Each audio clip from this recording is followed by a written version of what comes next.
And the United States began restricting citizens' movements in a major escalation of attempts to contain the coronavirus pandemic, as President Trump warned that the crisis could last well into the summer. Let's listen in. We'd much rather be ahead of the curve than behind it, and that's what we are. Therefore, my administration is recommending that all Americans, including the young and healthy, work to engage in schooling from home when possible, avoid gathering in groups of more than 10 people, avoid discretionary travel, and avoid eating and drinking at bars, restaurants, and public food courts. If everyone makes this change or these critical changes and sacrifices now, we will rally together as one nation and we will defeat the virus, and we're going to have a big celebration all together.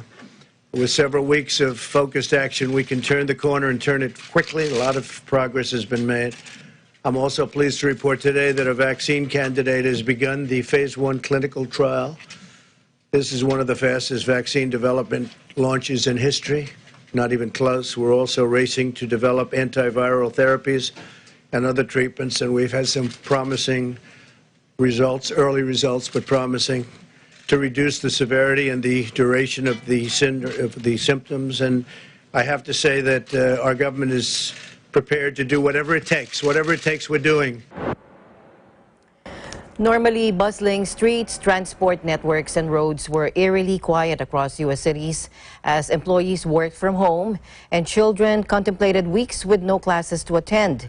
New York, the city that usually never sleeps, began hunkering down for an extended period of inactivity, with all clubs, theaters, cinemas, and concert venues ordered to close from Tuesday. Mayor Bill de Blasio said late Sunday that the Big Apple's normally hectic bars and restaurants would be restricted to takeout and delivery only. He also bowed to pressure and announced that the closure of New York schools, which educate 1.1 million students, until April 20. Meanwhile, Dr. Anthony Fauci, the director of the National Institute of Allergy and Infectious Diseases, said the new guidelines are not an overreaction.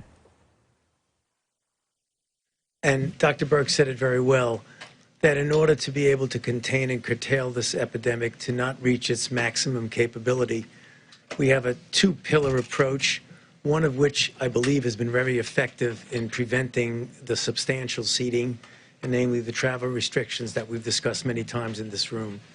The other, equally, if not more important, is when you have infection in your own country, which we do.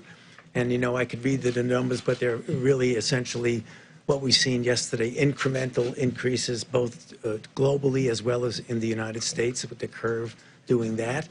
So therefore, the kinds of things that we do are containment and mitigation.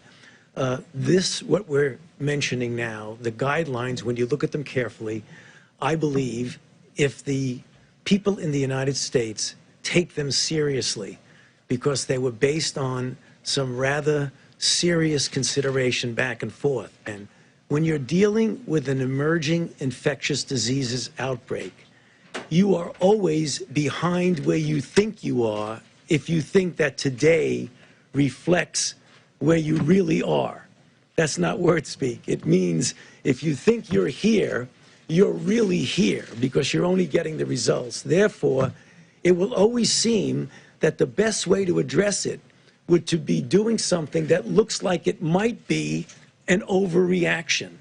It isn't an overreaction. It's a reaction that we feel is commensurate, which is actually going on in reality.